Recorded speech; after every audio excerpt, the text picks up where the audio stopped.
Good morning, Raju sir.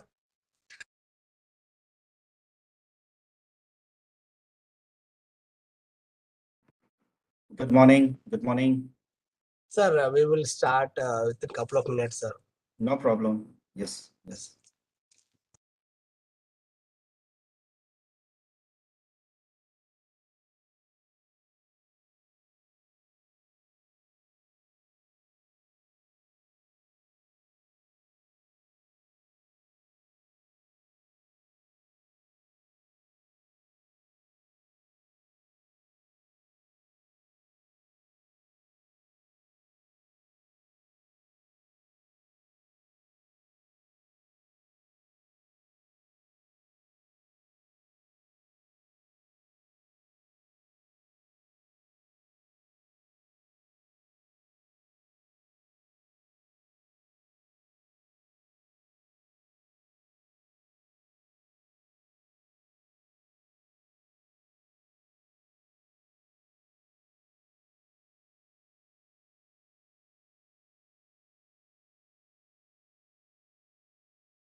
Raju sir.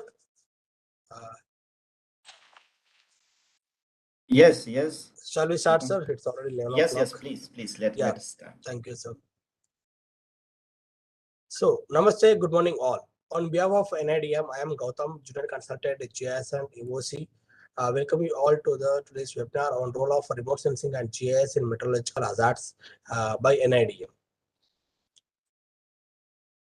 Before we start our webinar, I would like to thank Sri Tajasan IPS, ED and Professor Suryaprakash Sir, Head, GMR Division and CBR and Industrial and Cyber DRR Division, NIDM, Ministry of Home Affairs, Government of India, Delhi, for giving this opportunity to conduct this one-day online webinar. So without late, I will set the background of today's webinar.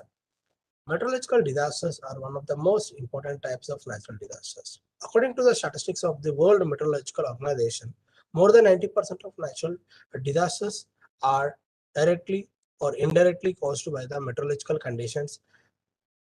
As meteorological disasters include various types of events, extensive or visual occurrence, and obviously seasonal characteristics, they have serious impacts on the ecology, environment, economic development, and social stability, and national security, and higher requirement for the rapid and effective prevention and control of emergency management sectors. In recent years, along with the rapid development of a sensor technology, aerospace platform technology, and data communication technology, the global observation capability of satellite, aircraft, and the land integration has been greatly enhanced.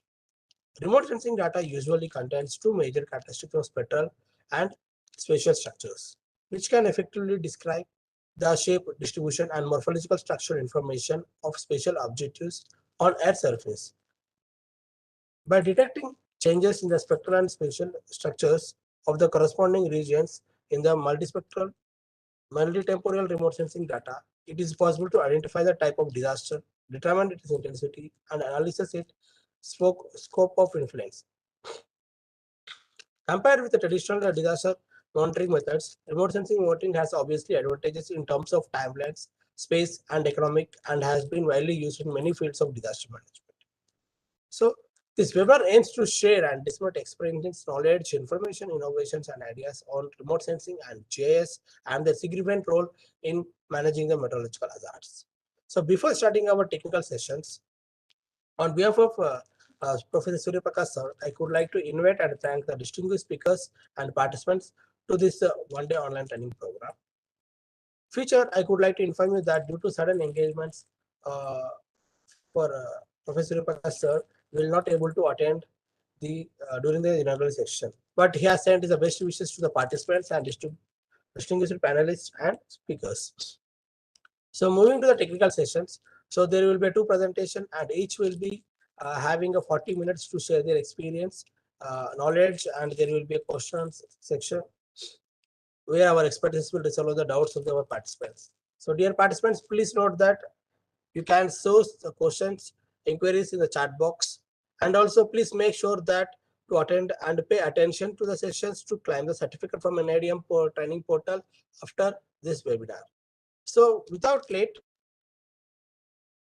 I could like to introduce our first speaker to our audience.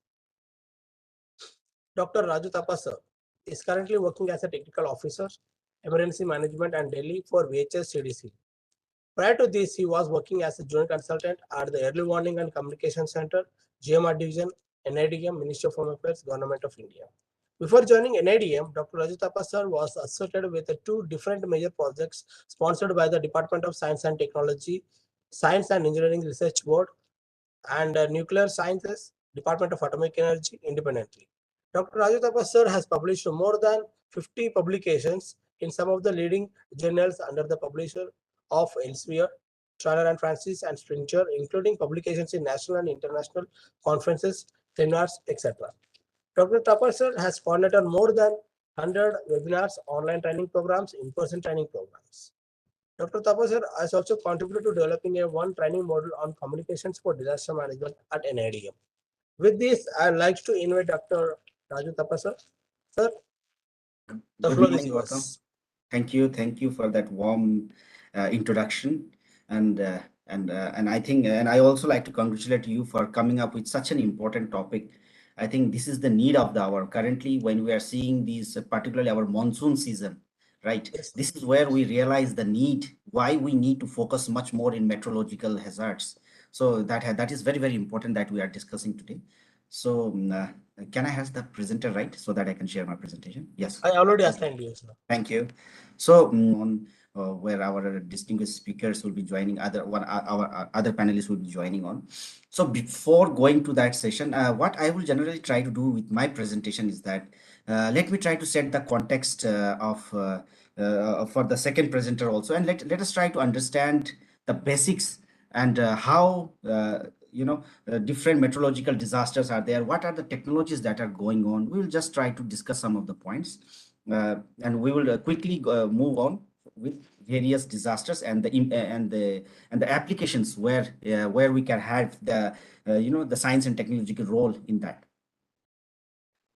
So we know that a disaster are serious disruptions to the functions of a community that exceed its the coping capacity using its own resources.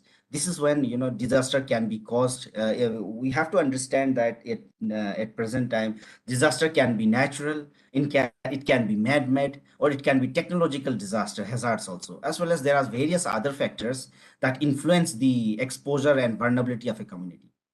Like Ban Ki-moon, the United Nations Secretary General, earlier Secretary General said that we cannot eliminate disasters, but we can mitigate risk. So this is where we are focusing, and we can reduce the damage, and we can also save much more lives if we use the science and technology appropriately for the betterment of the society, for the betterment of the community. Just to give you a glimpse of where do we stand today as far as the natural disaster numbers, the number speaks in itself, and the number don't lie. If you can see here, you will see that there has been a number of disasters that if you just compare 2020 years data, you will see that from 1980 to 1999 and 2000 2019, if you see the number of reported disasters, you will see that there is a continuous increase in the number of disasters that are occurring day by day, almost double. And there are several points that contributes to that. Maybe because of the increase in science and technology, now more and more disasters are being reported, and earlier some minor disasters which were very on remote areas that were not reported, now those are also reported. That is also one of the reasons.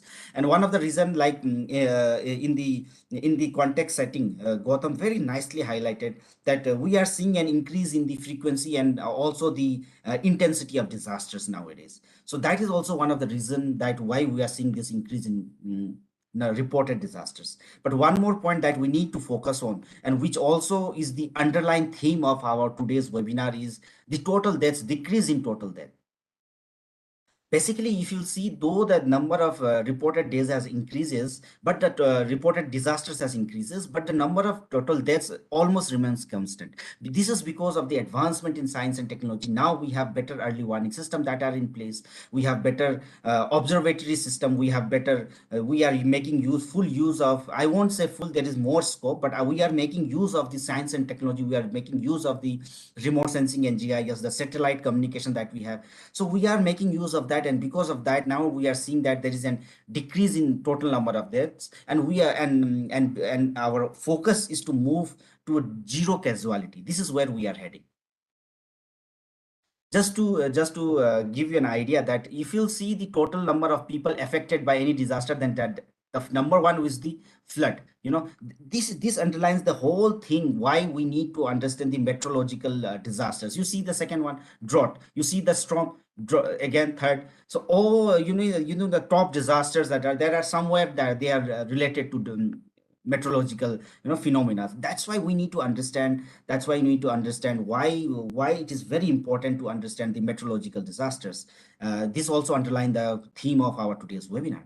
And also, if you see, however, if you see by the total number of deaths, you will see that earthquake top that list, because the response time is very less, and there is hardly any indication that we get before earthquake. This is just to show you that you take any disasters nowadays, you will see when you compare it with the 2020 years data, you will see that there is an increase in any disaster. You take any disaster, so we need to be extra prepared for that.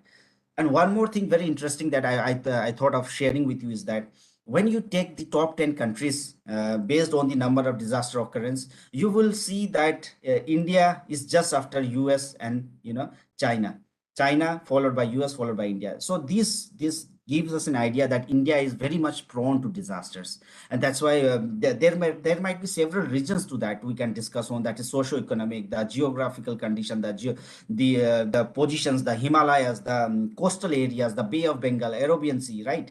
The lineament, the fault.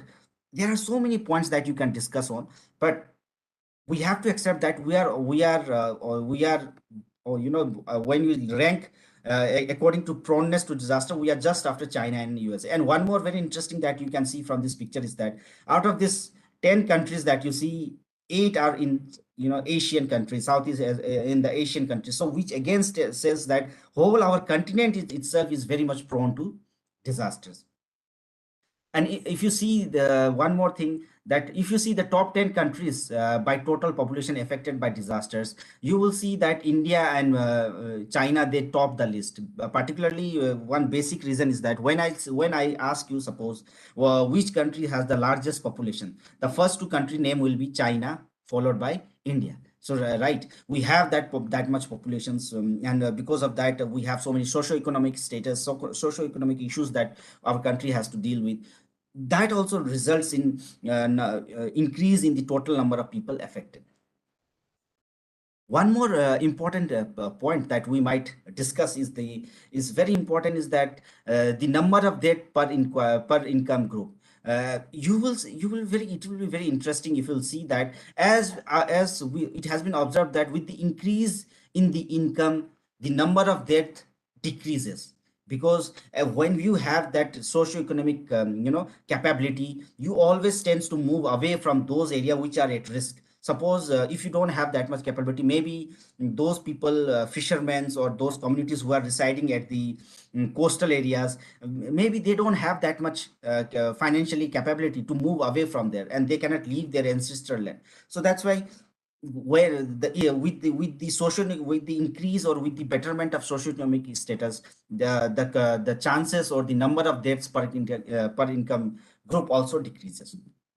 And this is as per the UNDP report. And one more very interesting is that in any disasters, it has been observed that morbidity to natural disasters, women and children, they are much more vulnerable to disaster as compared to men. Rather, to talk about, they are around 14% much more vulnerable as compared to men when we are talking about disasters. This women and children, they are 14 times much more vulnerable. What does this say? And this is not just in random data. You take the example of the tsunami 2004, where around 70% of that were women. You take the example of Cyclone Nargis, where in Myanmar, these from age group from 18 to 60 women, they were double as the compared to that of men. Why? Because they don't have that much informations, and it is our responsibility that whatever we have, we also need to pass on this information to our to our women and children, those who are at home, so that they also become aware, they also know exactly what to do, right? So this is just a brief of disasters, and this the whole concept of investment in science and technology, improvement in science and technology is not that we are only talking about. It has been talked about, it has been emphasized on, it has been critically highlighted in several of the international platforms. You talk about Paris Agreement, there also we talk about reducing the global temperature. You talk about sustainable development goal, particularly at the point number 13, it's talk about taking climate actions. SFDRR, Sendai framework, there also, particularly point number 7, it specifically talks about multi-hazard early warning system, advancement on science and technology. Everywhere it has been highlighted that we need to focus on our science and technology part, particularly for disasters, which includes the meteorological disasters also. Here, I will also like to point out that our Honorable Prime Minister Sri Narendra Modi ji also laid down the 10-point mantras in 2016, where in particularly in point number 5, he talked about leveraging technology to enhance the efficiency of disaster risk management efforts. So where he talks about we need to focus on technologies advancement for to reduce the disaster, to increase our disaster risk management. Apart from that, there are other points also. We also indicates towards enhancement of science and technology. Take the example point number 7, where he talked about the opportunity to use the opportunity provided by social media and mobile technology for disaster risk reduction. He also talks about the investing in risk mapping globally. So all these points is focuses on on the point that we need to understand, and we need to move towards a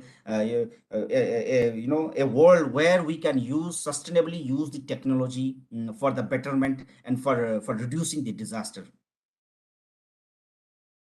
So in this background, we can say that natural hazards prevention that we are talking about is nothing, is a set to play a prominent role in global efforts to reduce human suffering and also the damage to natural and built environment. Like we have already seen that globally it has been discussing, we have been discussing this point. And this disaster reduction is both possible and feasible if the science and technology related to natural hazards are properly implemented. And the extent to which this society they puts this knowledge to the effective use depend firstly upon the we must say the political will of its leader at all levels. Also, coping with the hazards, whether natural or human made, is one of the greatest challenge of the applications of science and technology into 21st century.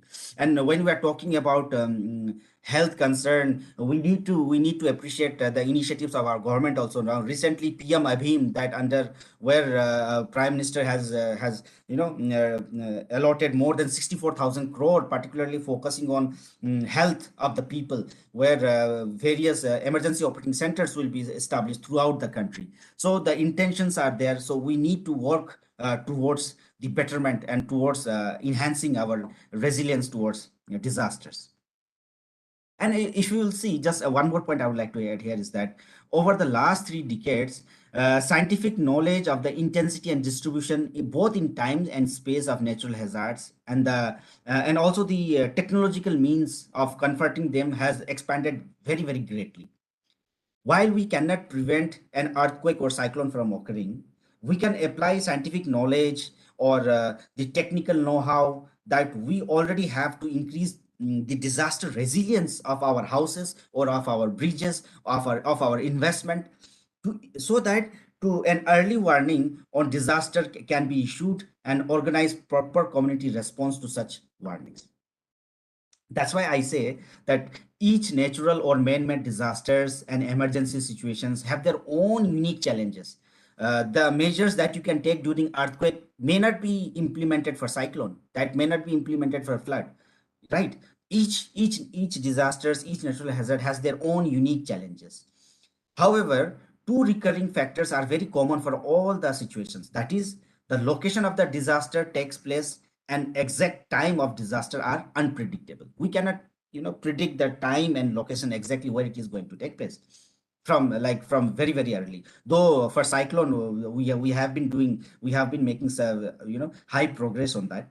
So in any disaster situation, there is a possibility of loss of life and property and infrastructure, that we have to accept that. And when there is a damage to communication infrastructure of any areas, the role of satellite communication comes into play, and satellite technology that we are talking today has an undeniable crucial role during disasters, especially in reestablishing communication links. So, what are the roles of science? What are the new things that are coming up when we are talking about roles of technology? That is, you see, GIS and remote sensing are incredibly useful and effective tools, no doubt about that. And Gautam, in the context setting, has very nicely set up that also. But we have to also understand that remote sensing data, it can be used very effectively for very quick access to severity and impact of damage that may be due to earthquake, that they may be due to landslide, flooding, forest fire, cyclone, and any other disasters, right? It can be a very good tool for quick assessing of all these. And in addition to, the technology has been the potential to transform our disaster management, especially if one can successfully integrate this emerging technology with existing infrastructure. So there are a lot of things that are coming up as technology, such as the artificial intelligence that we talk about, the Internet of Things that we talk about, the big data, the blockchain. They are becoming even more sophisticated, and they can help drastically improve our India's disaster response and relief capability. When these powerful ideas and this sophisticated, machinery came together, they create new advancement in disaster management. This is where we are heading. And there are 5G cellular network that we are talking about. So all this drone technology that has been used nowadays, all this we have to understand that everything, when integrated together, they have a definitely very important role to play in disaster management, particularly in meteorological hazards. So in general, if we'll say that remote sensing and GIS is for everybody, like whether you are researcher, whether you are a scientist, whether you have nowadays in WhatsApp, you get all the information, right? So it is for everybody, right from the policymakers to the ground implementation. So anybody now, most of the data is also free also. If you know exactly know how to use it, then there are a lot of things that you can do. There are multiple research opportunities and everybody will agree with me that it is minimum labor expense and time consumption as compared to the manually doing the same thing. Availability of data and tools, there are lots of open source software that are coming up that it can be used. Similarly, and also one of the important point is that this remote sensing and GIS, it has a very important role, particularly in disaster management. Just for example, I would like to say the going forward towards the new era, the government of Karnataka has launched the Karnataka GIS, KGIS, as a flagship program of the state, which is visualized as a technology to be a common platform that will consolidate and provide a future path that not only ensures availability of updated GIS, ready data of specified standard, and also it aims to go a long way in enhancing the interoperability, in enhancing the integrations, and also enabling various departments that are there towards the e-governments and consistency, and also taking in care about the disaster preparedness and disaster mitigations.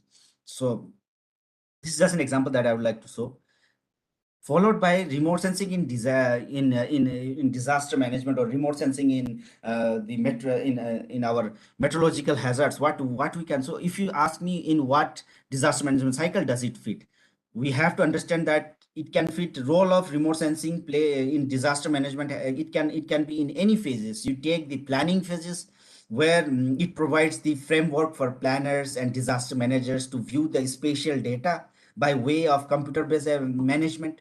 You take mitigation. In mitigation, it represents the high risk area It facilitates the implementation of necessary mechanism to lessen the impact. In preparedness also, it has a role to play where it can identify the emergency area. It can also help you to position the relative department, agencies, human resources on various important locations. It can also make easier the security and shelter provided to plan the strategy. When you talk about response, yes, again, there also you can provide accurate information on exactly which is the location of an emergency situation, what is the time saving during their determination, what is the use of the floor guide for evacuation route, which route can be evacuated. So everywhere you will see that remote sensing definitely has a very important role to play in disaster management cycle. So what I have tried to do is I have just tried to understand, highlight some of the roles where the remote sensing and GIS can be implemented, or the technologies can be implemented in different hazards. For example, for flood, if you will see, satellite remote sensing and GIS technologies have emerged as a powerful tool to deal with various aspects of flood management, in whether it is in prevention, in preparedness, and relief management of flood disasters everywhere. There are various capability of disasters, search capability, demographics. It has been pointed out. There are several softwares also out there. The flood map can be prepared. Here, just I would like to add one point that government of India signed an agreement with the Google, where government of India share its data to Google, and Google using its the dam file and the data from the government of India, it generates hydrological model, inundation map that is very easily available to all the people and directly in Google. If you just in Google, if you type your area name and flood, you will get all the details at your fingertip. So all these activities has been going on, and it is possible because of the use of science and technology. Yes. Similarly, in drought also, if you'll see, uh, the satellite or remote sensing techniques can be used to monitor the current situation. What was the situation before? What was the situation during or after drought or after disasters? And they can be used to provide baseline data also, against which future changes can be compared. While the GIS techniques, it provide a suitable framework now for integrating and analyzing the many types of data source required for disaster monitoring, right? If you talk about, I have also pointed out some other disaster also, like earthquake, say. Again, here also you will see that the observations of the strong ground movement and the aftershock sequence, as well as the investigations of the particularly the destructions from these earthquake, provide the seismology and earthquake engineering with informations of, and that are very valuable data, experience, and lesson learned, and also raise some important scientific problems also. So there also it has a very important role to play. You talk about cyclone also, again, there also the remote sensing and GIS, the radar can be used to find out the location of cyclonic storm more accurately when the system come with the radar range. There are several others which I think our second speaker will be talking on in much detail. So here also there are various capabilities of GIS, like situation awareness, the communication, the modeling and simulations, forecasting, monitoring, damage assessment. It can be implemented in various ways. Then one more point, that is tsunami. Here also you will see that particularly here, the geospatial database, it can be used to cope with the relief and rehabilitation under post tsunami scenario. If you see, like, where it can be used, it can be used for rapid mapping and damage assessment by tsunami, analyze the pre and post tsunami satellite imagery of coastal areas. If you have both pre and post, you can analyze that, right? You can use it for inundation mapping and integration of various natural resources layers using GIS framework, right? So which will help in selected, if you have particularly selected some stretch of villages in coastal areas, you can understand what will be what is the aftermath of tsunami, what to plan your recovery and rehabilitation also. And detailed mapping of district, cadastral level to facilitate local specific relief and rehabilitation. All that can be done in tsunami also. This is very important because we need to understand what are the various, what are the various images, also what are the sources that you can use here. That is also highlighted. Similarly, in landslide also, it has a very important role where if you talk about in the phase of disaster preventions, this satellite imagery, it can be used for two purposes. That is landslide inventory mapping and the mapping of the factors related to the occurrence of landslide, such as you talk about lithology, the geomorphic settings, the fault, land use, vegetation, and the slope. Apart from that, the lineament, the rainfall induced maps that people study. So there are several things that you can do. You can integrate that, you can use it, or you can do overlay. All that can be done once you have the proper data. And in the phase of disaster preparedness, again for landslide, it can be used to made of the the following the techniques for monitoring of landslide movement or the ground movement or the photograph or the what with a GPS radar infrometry, anything. And this warning system for landslides are only operational in few places in India also, with a very high density of informations. So that is also coming up. Even GSI also in Darjeeling in 2008 set up an community-based landslide early warning system with the community. So the work has been going on towards that. So these are some of the points just I liked it. I wanted to highlight like how this remote sensing GIS can be used in various type of disasters. But we also have to understand that there are various challenges and limitations of using remote sensing in disaster management. One of the major challenges of using remote sensing in disaster management or particularly in meteorological hazards is having a remote sensing system that can be applied to a range of different type of disasters. So let me explain. Currently, user have to evaluate the nature of disaster and select the appropriate sensor based on that for the job. Even a sensor might be appropriate in terms of spatial resolutions, but limited, but it might have a limitation to its temporal resolutions, or cloud coverage might render unstable. So currently, user have to evaluate the nature of the disasters and select and also select the appropriate sensor for the jobs. Even a sensor, that we are talking about, like I said, it might be, it might have a good spatial resolution but limited temporal resolutions. The second point that I want to highlight as a challenge is that the challenge of providing data in a timely manner could also be a setback in using sometimes remote sensing. In some countries, particularly, especially in developing countries, access to required data is still limited, and the technical expertise to handle the data is also lacking. In those situations, when you don't have that much expertise, that can be a limiting factor or a challenge. Lack of funding of resources in application of remote sensing also sometimes in hazard management has also been identified as one of the limitation for using satellite data. Followed by this are some of the way forwards that I will also like to highlight, like where we need to forward. What are the forwards that we need to focus on? So there is a need for the development of more frameworks or templates for applying remote sensing in disaster management, so that user do not allow reinvent the wheel. So they can use those data, so they don't have to always reinvent the whole thing. And one more point is that there is need to enhance the emerging synergistic approach to remote sensing data applications to improve the disaster management.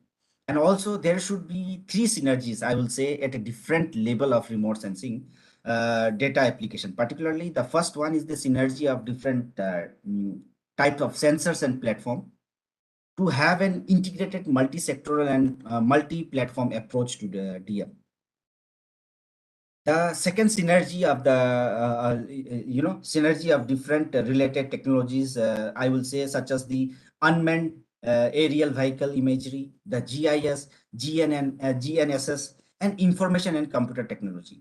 Because having good data and analytical tool is not sufficient without the capability of disseminating the information to the necessary people, until and unless the community for whom, or the last mile connectivity, or your target user who are at risk, until and unless our information, our warnings, our early warnings are reached to those people well ahead of the time, so that they can respond to that warnings, then there is no use of it. So our aim is to make the right information available to the right people at the right time, with through right medium also.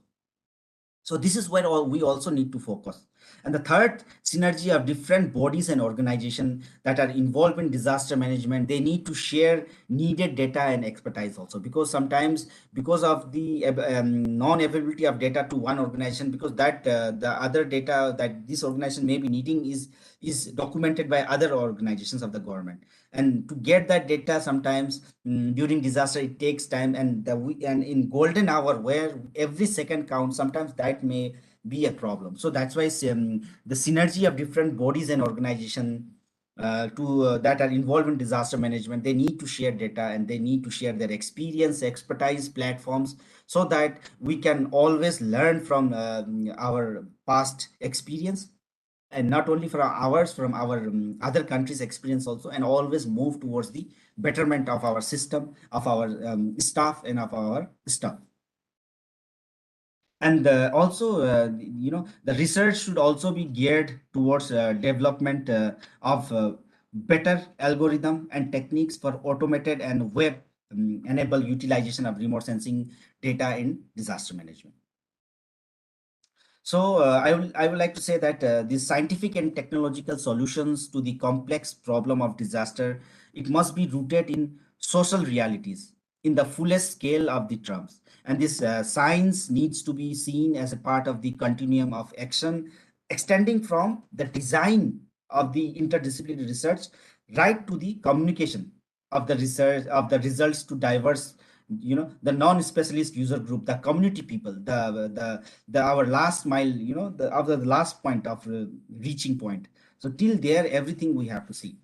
So in this vein, scientists will have to, or the people, the policy makers, everybody, all of us, the academicians, all of us, we will have to, share the informations with the policy makers also, and others who are the responsibility for scientific sound risk assessment, so that we can have that, and also we can have an more enhanced disaster approach. One thing is clear, that without science and technology and their blending with the with other discipline, like disaster management, for particularly for example the meteorological disasters, there can be no world that is safer from natural disasters. So we also need to thank the advancement of science and technology. We already know much about natural hazards, and about the way and means to avoid or reduce many of these efforts. So what we have to focus is that success in significantly reducing disasters is within our reach. Now is the time we can act within the international strategy for disaster risk reduction, so that we can make some change, and we can move towards a much disaster resilient country. So with this, I would like to end my presentation here, and back to you, Gautam. Sir, thank you, sir. Thank you so much for your time. If you allow me, can we take a couple of questions, sir? Yes, Gautam, we can.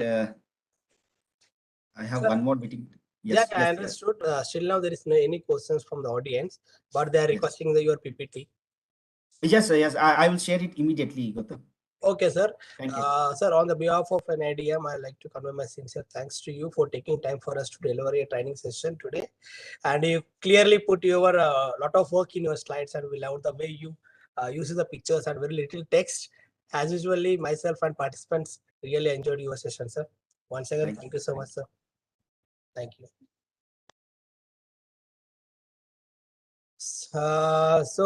Without late, guys, we will move to our second technical section. Or I like to introduce our second speaker to our audience. Dr. A.K. Mitra sir is currently working as an scientist E and associate project director of a multi-mission data processing system of INSAT 3D and 3DR.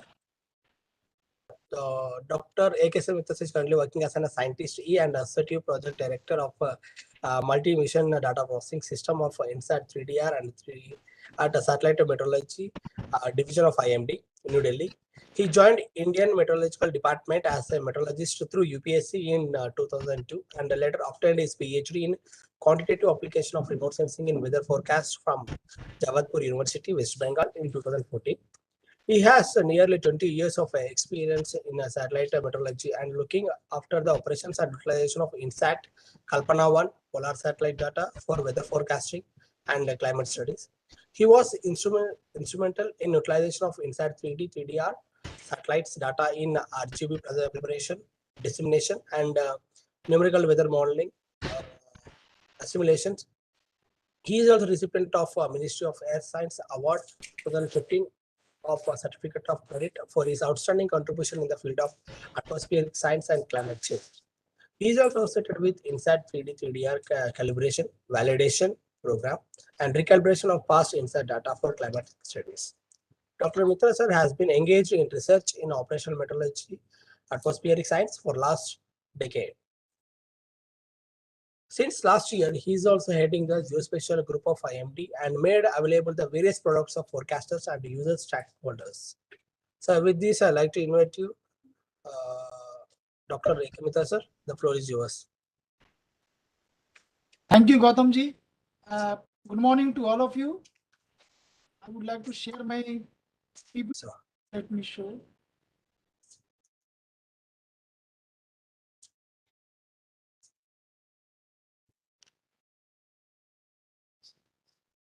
So whether it is visible to all of you? no, sir, it's still loading, sir. Yeah, now it is visible, sir. Okay. So I think now it is visible to all of you. Yes, sir. Correct? Okay. So once again, I wish you all that we are going for an application of remote sensing in disaster management of this particular topic today. I am A.K. Mitra from Satellite Meteorology Division of IMD, New Delhi. Since we are going to the particular topic of remote sensing, and when it is linked with the disasters, or you can say the disaster management, it has a very multiple dimension into that. So, and many more things has to be seen while we are relating with our remote sensing part to the hazardous events.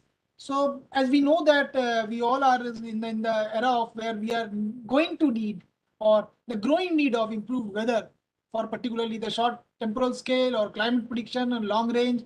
So that we need at very high resolution and when with the very high accuracy also. So with this demand, high quality of observation and frequent observations is putting into the lots of effort to all the space agencies, particularly if you can say the current space-based Earth observational commissions, which controlled by the WMO and various can say the multiple agencies which they are through to how to get those high quality of observation for frequent observation of the weather hazards, particularly for the greater with the improved accuracies. So with the building of this particular resilient, you can say we get the climate resilience or smart cities and villages that we are going for a couple of years. Coming couple of years, we are going to achieve it. But by what way we are going to achieve it? First is the remote sensing, and the another part is also adding into that. That is a geospatial information that can be suitably answer those early warning systems call. So these two things, remote sensing and geospatial, is a very important. Here the efforts are very challenging because there are many uncertainties that we are going to face because of the climate variations, projected increase in flash floods, urban flooding, widespread river flooding, frequent agricultural droughts, increase in incidence of pest and disease. So the you can say the agro disasters, what you can say, and it can also be addressed with a sustainable manner with strategic planning through proper climate inputs, land use planning, and weather informations. So here, the point which we all are going through, that how we can achieve it. As you know that in IMD, that India Meteorological Department, we have a satellite meteorology division where we are mainly focusing on to the generation of lots of inset meteorological series of satellite, which really helping us from almost 4 decades for operational meteorologically to provide the real-time forecasting and timely warning extreme weather events, which basically resulting into the minimizing the loss of lives and property. So keeping in the view of there is increased demand for higher spatio and temporal resolution forecast, regular monitoring of atmospheric oceanic state, there is a clear and recognized need for advanced instrument on board geostationary satellites. So we need a geostationary satellite into that. And then scope of the improving current weather observation is also needed with a much advanced sensors in a payload form for our upcoming geostationary as well as polar orbiting satellites. Mainly, we will be focusing on the geostationary satellite, which is a very extremely useful for understanding the physical process of land or atmosphere, ocean coupled system, and in turn it helping us to improve the weather prediction models and it improves the initial state of the atmospheric and ocean. So the satellite observations are very much needed for our model assimilation, and then resulting into the model assimilation give us the very good forecast for our short range, medium range, and long range forecast. So broad areas, as you can see in the slide, that monitoring of the monsoon, particularly the onset, active, break phase, nowcasting, which is most important for few hours, like fog, lightning, thunderstorm, convective storm, flash flood, and then 10 days forecast, that is called short to medium range forecast. Agriculture, where the variation monitoring, soil moisture, active and break phase of monsoon, and then tropical cyclones, particularly monitoring and prediction of cyclogenesis, intensity track, landfall location, storm surge, and then flood monitoring, western disturbance, particularly over the northern part of the country during the winter, heats and cold wave. Now it is all entire countries are being experiencing this. And then another forecast is extended range forecast, that is up to 1 month. So this is the particularly agriculture application, water resources management, active break phase of monsoons. So, and then agrometeorological services, vegetation monitoring, soil moisture availability, active and break phase of monsoon, disaster management. Particularly here comes that part of cyclone, floods, drought, strong winds, and then avalanche monitoring. That is also very important, particularly over the northern belt where the snowfall and those snow area has been covered. And the third point is also now very, very important for nowadays, that is air quality monitoring. That is the most important because nowadays dust, aerosol, smoke, ozone, and these part are significantly contributing to our day-to-day, our health, as well as now it is a WHO has announced that this the pollution level is the most hazardous in South Asian countries in coming years. Now it has already been started. So this part is very, very important for from the remote sensing to track down those information and to save the lives. And then climate monitoring that we have seen, that is essential climate variables under WMO scope, radiation budgets, energy application. Now the new sector has come out with the wind and solar energy, where we can utilize these our forecast to the different sectors, particularly the solar energy and renewable energies. And then for forest fires, industrial fires, and then ocean applications. So you can see the number of applications that you can see just now, that is a meteorological variable. They all are being tracked very well from the remote sensing instruments. So satellite plays a very important role into that. Now this is the current and future satellite system by IMD, that India Meteorological Department has a satellite meteorology division. We started our journey from 10th April 1982. You can see here almost 4 decades ago, like we started from 1A and then 1B, 1C, 1D, then 2B, 2E, OceanSat, Kalpana, Inset 3A, Ocean 2, OceanSat 2, Saral, and then we reached to the Inset 3D, 3DR. So these two satellites have played a very important role. So functioning of our division has started since the early 70s, from 1972 to 1982. We used to receive the satellite imageries of NOAA, NASA meteorological satellite through SDUC, and images were printed on photographic paper. Now advanced technology has come, and now it is all reaching with the digitally you can reach this data. And now this is our new system that we were calling that multi-mission meteorological data receiving and processing system. It has established in for 3D, 3DR and 3DS satellite, which is some upcoming satellite for the coming years. And 2 data stream we have, ARG, AWS, and which has a part of 2 different network, that is IMD and 1 ISRO network. So this major component we have Earth system, data acquisition, Earth station along with the data acquisition, data processing, data storage. And then the most important part of this high-end server is the high-end processing system cut down our earlier processing time of 15 minutes to 7 minutes. So now processing time has increased. So every half an hour, and when we staggered with insert 3D, 3DR, every 15 minutes we are getting the data. So that is a very important part of our system. And then calibration validation part is also very integral part or component of this system, where we are going for calibration validation of the Bhuj and Jaisalmer and the other sites. And we are calibrating our insert data also with the help of Space Application Center, ISRO. So if you can see the number of nature of space technology being used by other beneficiaries, that you can see the all states, central government agencies, Indian Air Force, Coast Guard, insert imagery, they are being used. And you can see that the quantified, you can see benefits of obtained provision of service facilities. Then you can see the sometime on an average 2 lakh daily hits observed during our website. And cyclone time it reaches to a 10 to 11 lakh. Now it has reached to the 15 lakhs. So per day it is a 15 lakhs reaching to the our websites. So in an insert 3D, 3DR satellite imagery, as you know that it has a 5-channel, 6-channel imager, visible as WIR, MIR, water vapor, TIR1, TIR2.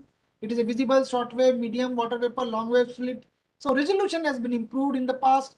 And then you can see here, this is the operational scenario, how sounder data has been used. Sounder data over the earth, we are over the land areas of our country, we are taking every hourly. And then yellow part is basically the oceanic region for assimilation purpose. And then we also introduce a new system of rapid scan. Basically, rapid scan is a kind of a strategy where we have a flexibility for scan our own desired areas for particularly weather hazards. So rapid scan mode, where the number of scan lines over a given coverage region and the number of repetitions of selected region could be programmed for scanning. As you can see in the image, the blue line is the area where we are scanning it for every 5 minutes. So now we reach to the almost 5 minutes of particular scanning of our country at any time. So these are the most important, because for cyclone and convective activities, basically they all leads to the hazards. So here the remote sensing of our technology of this particularly rapid scan plays a very important role. As you can see in the imagery, the 2 cyclones at the same time we are observing for every 5 minutes. So basically we can able to understand, and we can able to track down the associated region which is going to be affected by this particular cyclone. So these rapid scan images are giving every 5 minutes. So that plays a very important role, and this is a dedicated web page for these rapid scan images also there, where we can even any public or any user can come and they can use this data. And then this is the broad way of insert 3D, 3DR. What are the image products which we have? Like you can see, if I can start land surface temperature, sea surface temperature, OLR, AMV, cloud mass, smoke, CTT, AOD, fire, snow, CTP. So many other, many different sort of parameters we are being derived. Along with that, wind derived products from insert 3D, 3DR is also being there, like vorticity, wind shear, convergence zone. So these are the very important part. And then these are the stakeholders, like Mata Vaishno Devi, Amarnath Yatra, Char Dham Yatra, aviation. And then these imageries are being catered to those sectors or stakeholders, so that they can utilize this data. And we also have a geophysical parameter of insect 3D sounder data. That sounder is basically it is the profile. The profile is total ozone, dry microburst, lifted index, humidity profile, geopotential. So these all are helping us. Then this is a T5 gram. This T5 gram give us the information about when your particular area is going to be unstable in a weather-wise. Like if it is going to be unstable, that means there is a possibility of weather is going to be formed. That is a particular form of thunderstorm, or you can say the cloud burst, or you can say the heavy rain, or you can say the torrential rain. So these are the information, particularly in the form of lifting, condensation level, cap, sign. These are the all instability parameters which help us to identify the location of thunderstorm and all. In the recent 4-5 years back, we have started the rapid tool. This is the real-time analysis of product of information dissemination, It is a web-based quick visualization and analysis tool for satellite data on real-time basis. This introduces next generation of weather data. And then I can say that with the help of this rapid and RGBs, we have tracked a lot of many, you can say, the weather hazards in last 5 years. And it was a successfully tracked down with this rapid. It has the capability to see the digitally how the data, how the weather or how the hazard is showing in the form of digital values. So, and then it comes to the satellite nowcasting. Now, satellite nowcasting here is the most important parameter, or you can say the most important procedure. Through that, we can identify the thunderstorm, because for every thunderstorm, we need to accurately forecast the initiation, temporal, or spatial scale. An immediate impact of thunderstorm remain a significant problem, as we all know that, because it is a cloud cluster of a synoptic mesoscale, sometime like 200 to 2000 kilometers. So satellite images take no less than several hours to develop, mature, dissipate time. So where single set thunderstorm may vanish in a tens of minutes. So here the satellite plays a really very important role. And some of the parameters, as you can see, the satellite cloud top temperature, it is atmospheric temperature at the level of cloud top, which spans relatively longer in time, serves to indicate to certain extent the life cycle from formation to dissipation of the entire cloud cluster, and the motion of this cluster hints out the large scale movement. So as you can see, the rapid cumulus cloud growth, because these are the parameters, these are the variables that we need to understand, like cumulus cloud growth. And if they couple with the temperature drop below 0 degrees centigrade, satellite IR imagery precedes significant radar echoes. So if you can see the image, so radar is also plays a very important role of 35 GBZ and 45 minutes of satellite imagery.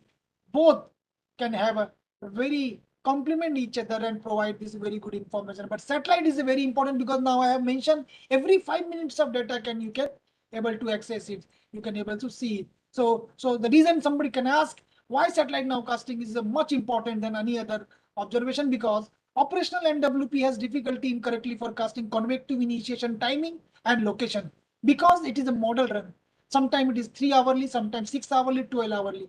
So whenever these hazards anytime comes, it takes only minutes. Sometimes it is less than an hour. Sometimes it is less than half an hour. So high resolution cloud resolving NWP guidance provide one scenario that it could happen, but satellite imagery shows that what is happening. So when it comes to the is happening, you can able to put your algorithm and you can find out what kind of hazard is going to be hit to the particular your location. So compared to the smaller scale convection as resolved in radar, the motion can be very well captured from the satellite more stably and orderly. So these are the monitoring. What are the monitoring parameters? This is some of them I am just mentioning here, like hydroestimator rainfall, multispectral rainfall. If it is around 15 millimeter, this you can take as a threshold that if it is going around more than 50 millimeter per hour, it can be heavy rainfall.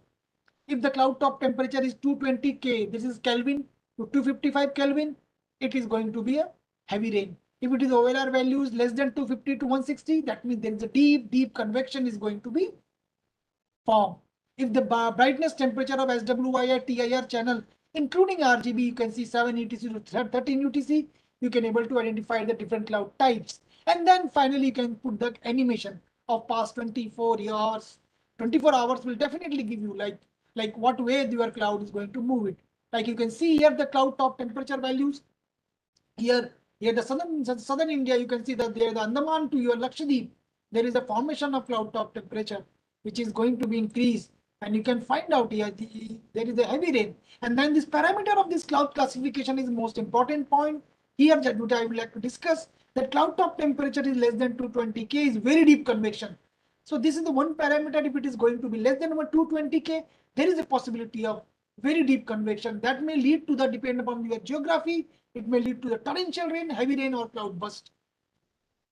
Similarly, if the cloud top temperature is 220 to 235 K, there is a deep convection that also very significant. And then if 235 to 255, the convective cloudiness is there, background convective cloudiness, that you can find out in the particularly in the cell of stratiform cloud, where particularly in the monsoon time, it plays a very important role, the third one. And then that what I was saying, that the RGB, the red, green, blue, multispectral red, green, blue composites are qualitatively false color image designed to enhance the specific features. where we will low cloud, fog, fire hotspots, snow, ice, volcanic ash, convection, air mass characteristics can be seen. The 10-bit false color image is created by combining band. Each of the band is having the broad green and blue components. You can see in a red component, there is a visible SWIR. In a green component, it is MIR channel, that is a mid-IR channel, 3.9 micrometer. And the blue, and when we combine it, you will find out the RGB in the right side. In the right panel, you can see the most important part is this RGB provide you to the ability to look at the single image to identify the multiple features in a one single image. So that is the most important part. The product, it is basically from UMETSAT, Severi. We have brought this particularly the algorithm and devices into the our division. And these are the how we can track down how the parameter like cloud top temperature, cloud optical depth, cloud water ice. This could be in a part of visible, and cloud particle size and phase comes under the SWIR. And then basically when we combine it to the one product of RGB, we find out the cloud analysis, convections, fog, snow, fire. And these colors can basically give us the information about how water cloud that do not precipitate appears white because cloud drop are small, where large drops are the typical to the precipitation cloud appears pink. So this color classification is most important. And worldwide, let me say here, like Himawari in China, you in Japan, your UMETSAT, that is European country, and America, they all are going for the RGB. So their satellite imagery interpretation is mainly basis of the RGBs, where they can find out this product to the different sort of parameter, particularly cumulus cloud, stratiform cloud, CB cloud, mid-level orographic cloud, snow, and then water clouds. So you can see in the lower panel, the color identified, like this is the imagery. One sample imagery that you can see the flow of dust, cirrus cloud, WD, snow, low cloud, mid-level cloud. All these things can be seen here in the desert. Now, one image you can see all the imageries, all the events. Now here for different you are no need to go to the multiple you can say the channel wise images. You have to go only the daytime microphysics. Similarly, nighttime microphysics also there because daytime visible imageries are there, visible band is there, but nighttime visible band is not possible. So here the some corrections we have put, and then we also provided the nighttime imageries of RGB. So these RGB again the fog, low cloud, medium cloud, convective sail that can be identified during the night. So they play the very important role. And when they comes to the rapid, which provide us the information about visualizing the thing, where the scientific community can be get benefited with that. Like we can have a color capacity, thickness, time series plot. All these things can be seen over the rapid tool. And then you can see that the animation, RGB composite, contouring, changing map background, base layers, all these things you can put into this has been developed exclusively by Space Application Center on IMD, consulting with both the team have prepared this as a very important tool for weather and hazardous events.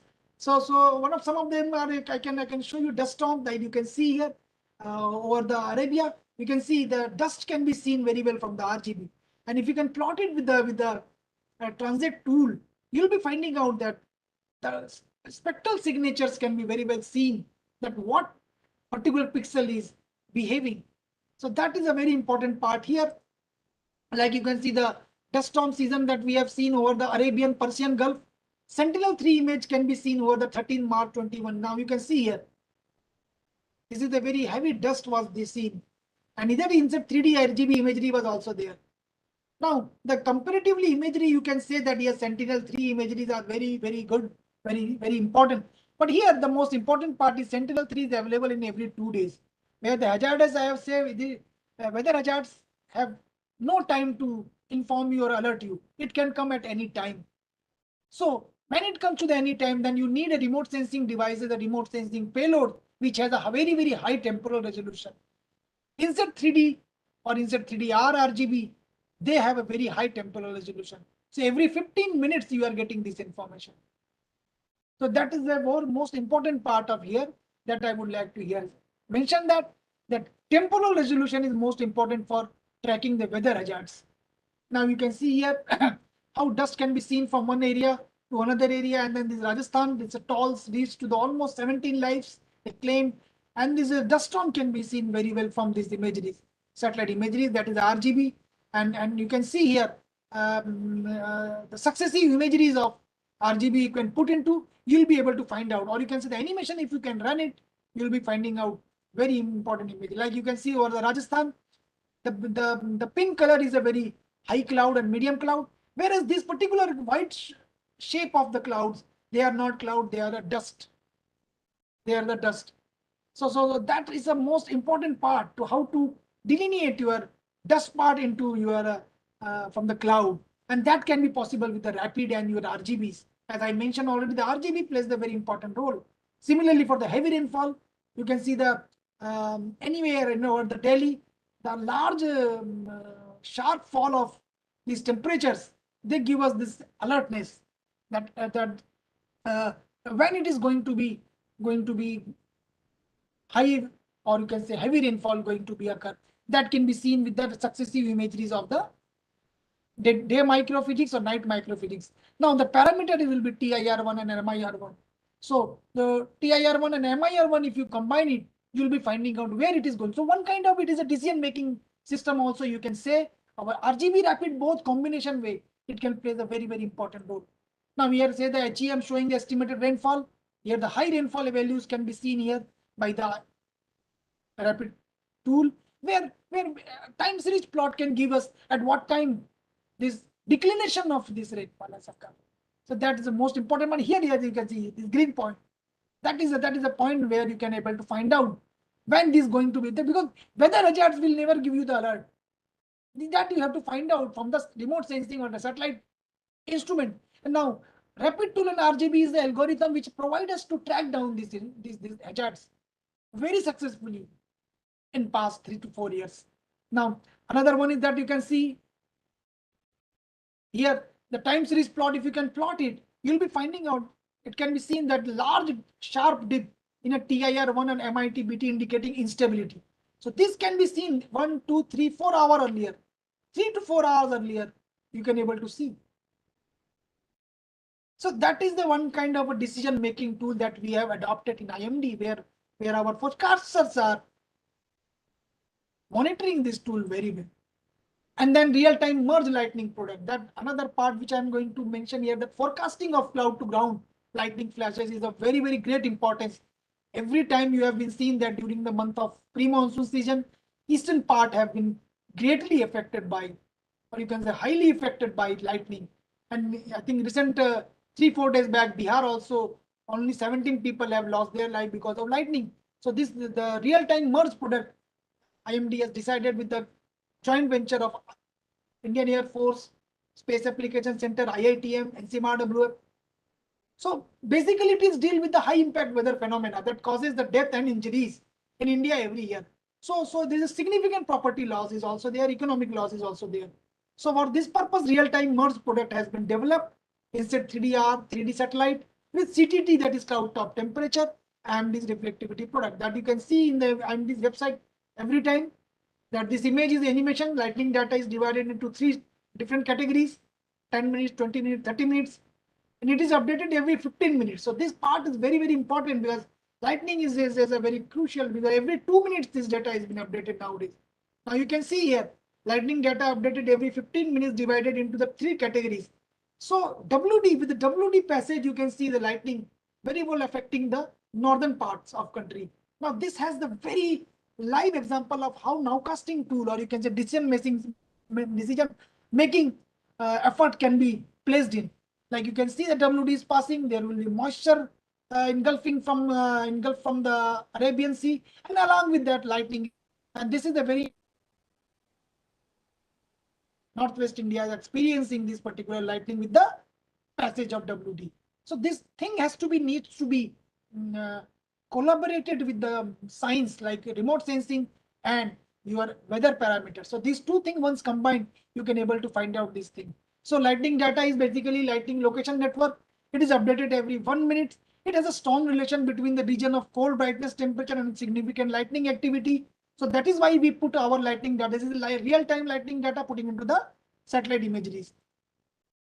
So there will be 2 categories: intra-cloud and cloud-to-cloud ground lightning. So we are putting in the website both the intra-cloud and cloud-to-cloud lightning. Now the first part has been ended, like remote sensing and the meteorological. How meteorologically hazards can be seen from the different parts of the world, as well as the tool, particularly from the geostationary aspect. We have seen from inside 3D, 3DR, and then finally, when both the things have been combined, like remote sensing and meteorology, or you can say the meteorological hazards, how it can be seen, because this has to be required a kind of a platform where these observations and forecast product can be seen to the layman, to the public, to the user. So here, the observation product, if I can say that the temperature, hourly, 3-hourly, cumulative rainfall, climatology, hazards map, GFS data, meteogram, how can be seen? Now we can see that then we prepared again. Data standardization work has been started. Database preparation has started for state-wise, district-wise, taluka-wise, and we made our this with the help of Survey of India, and we prepared our map like this, and we configured road network, railway stations, airports, and then this is the GIS-based temperature map dedicated to the temperature visualization for following parameters: minimum temperature, minimum temperature, maximum departure, heat wave, warm nights, cold wave, cold days. So single map is able to cover all the above parameters. So this geospatial data of our weather parameter is the most important thing. And then impact based, because what in large way, like you can see in the maximum temperature. If somebody sees the maximum temperature map here, over the Western Rajasthan is the red part. So here the consumption of your electricity will be higher. So this is what kind of impact it can have. Like you can see the user, or you can say the stakeholders, or the company can see that over the western part, there is a huge temperature is very high. So there is a high energy loss. You can say the electricity will be utilizing more as compared to the northern part. Similarly, so these are the kind of impact-based temperature map can be provided to the stakeholders. Like you can see, the maximum and minimum temperature and departure maps are used to find the maximum minimum anomalies from normal to particular period. So these play a pivotal role declaration of cold wave and heat wave. So sometime if it is going to be cold wave for the northern India, what are the areas has to be specified. So this can be seen from this geospatial data very well. Like you can see here, the impact based temperature map can be seen by, these are the area where this would be circled by the cold wave map. You can see over the northern part, over the eastern part, this is a cold wave warning is going on. Now, so accordingly user, or you can say the stakeholders can plan. Similarly, the heat wave warning can also be seen over a southern plateau, or you can southern parts of country, or a central part, or either western part. So these geospatial data or geospatial imageries maps have very large, you can say, the impact based stories that can be circulated to the public based on the what stakeholders wants to utilize this information. So public general user stakeholders can utilize it. Like you can see here, this imagery cold wave map, like over the half of the country from the northern side is the blue color, but the lower side it is a warmer. So this line can be depicted very clearly. Then you can see that upper part is very cold and the lower part is very less. So say one example I can say here, that railway start, if the rail is going to start from Delhi to Chennai, so initially from Delhi to up to this particular part, because of the cold, you don't need any AC further to up. So here energy can be saved from the train. So energy in terms of electricity part can be, they can switch off the electricity, because switch off the ACs, because they don't need air cooler. So as it is to the Chennai, again it is going to be warmer, little bit of warmer. So here accordingly the railways can plan it. So that is why this geospatial data is very important. Like you can see the Nalia cold wave. This is the area of Gujarat, Nalia, where cold wave can be seen. So this is a very small impact can also be seen from here. And then 3-hourly, 24-hourly cloudiness is also there. So every 3-hourly this data is getting updated, and this is available in the website, freely available to the user. Then this is the area of satellite imagery, remote sensing. If you can merge it, you will be finding out this is the area of -60 to -65 degrees Celsius cloud top temperature. That means torrential rain can be happen. And then this is the satellite imagery. You can superimpose it. You'll be finding out there is a heavy rain, and then you'll be finding out. You can see the color. You can find out this color is almost very heavy rain. So very heavy rain over this area is happening. Similarly, the actual rainfall map can be seen like this.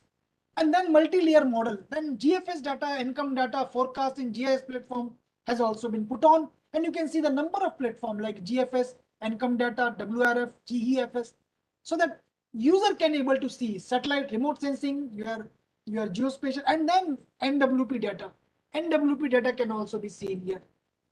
And then this is the model rainfall, how much rainfall is there, and this is the agromet product, agromet advisory services. That is to be very important part of IMD, where component like agromet forecast, advisory, nowcast, warning in GIS layer is going to be disseminated.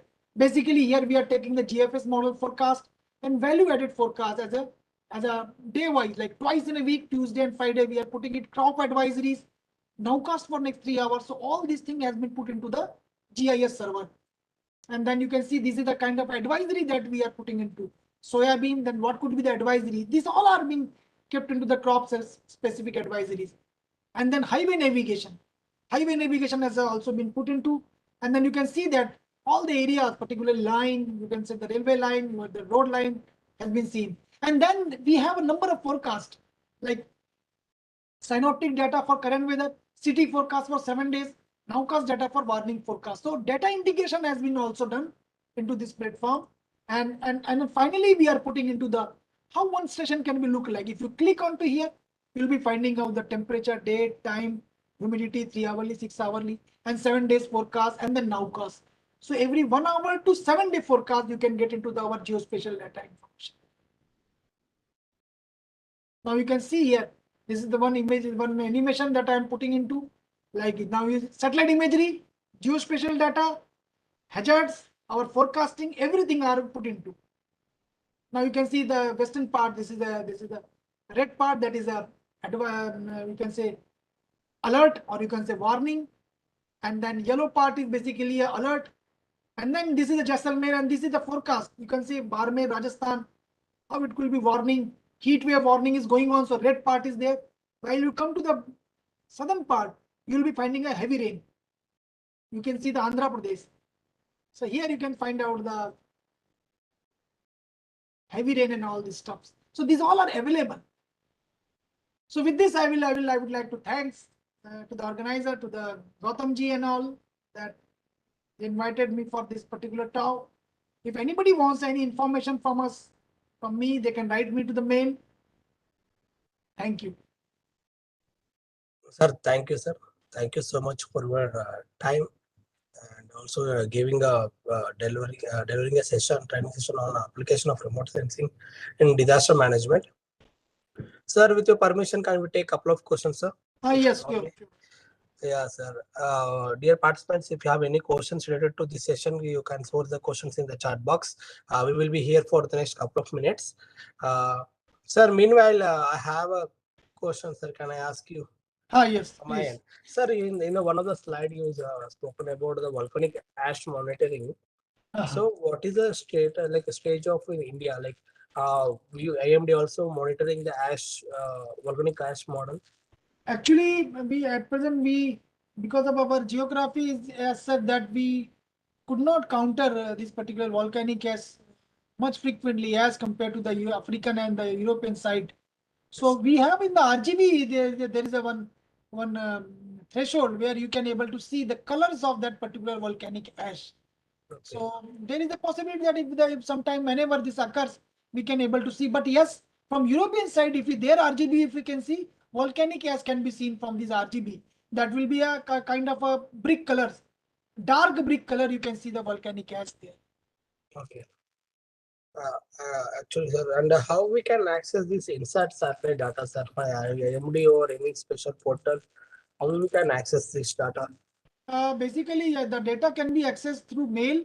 They can write to our head or to me. We will forward it. Otherwise, we are also in the planning to make one online portal. Soon it will be coming to the public.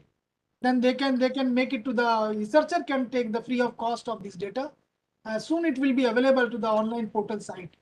Sir, it's a great initiation, sir, from IMD. If you provide the data for free of cost to the research scholars, right. Then we can access we can make a improvement in the research work also. Right. Yeah, sir. Still now there is no question, sir, but people are requesting your PPT. Sure, I'll send to you. Okay, sir. I will make it PDF and I can share with other people also. Okay. Thank you. Sir, yeah. Thanks. So, dear participants, with this, I want, sir, once again, on behalf of NIDM, I like to sincerely thank you. Dear participants, this is the end of today's training sessions. Before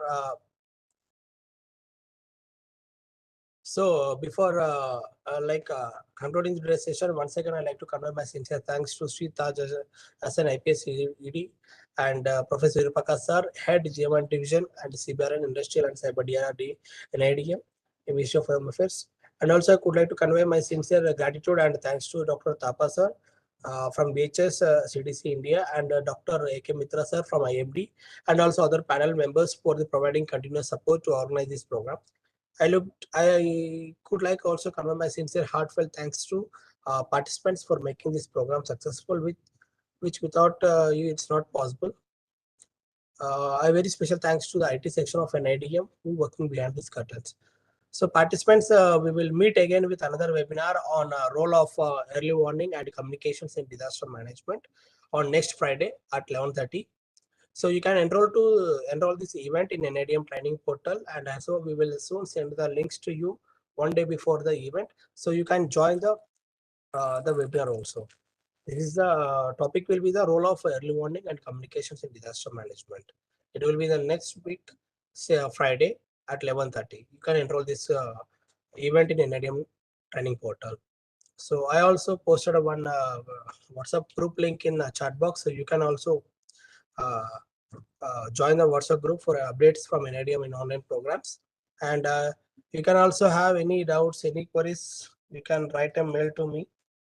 So I will revert you back soon.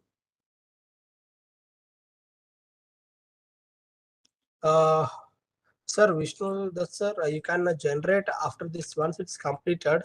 We will upload your attendance sheet to the training portal. So then after you can download the certificate.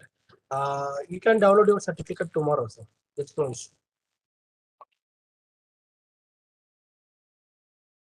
If any more questions, participants, you can put now. I can answer. I will be here for next couple of minutes to answer your questions. Sir, thank you so much, sir. Actually, I'm also thanks to all the participants. Without you all people, it is not going to be possible to conduct this series of webinars and OTPs continuously. Sir, Niranjan sir, it's possible to model the short duration extent. Yes, sir, it is possible. It is also possible, sir. So, dear participants, you can join the WhatsApp group for any updates regarding the online training programs, OTPs, webinars. We will keep posting in that group, so you can enroll the course in the NIDM portal too.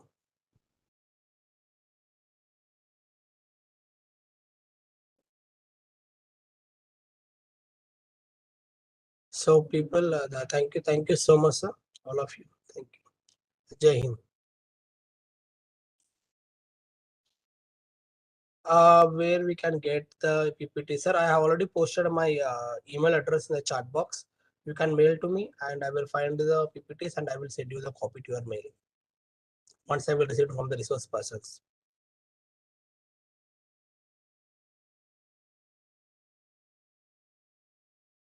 So thank you, sir. Jai Hind.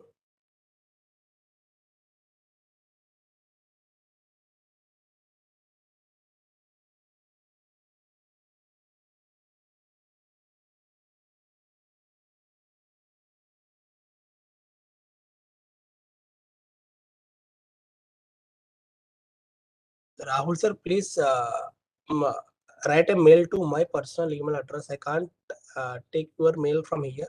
So you can write a mail to my personal like gautam.nidm@nic.in.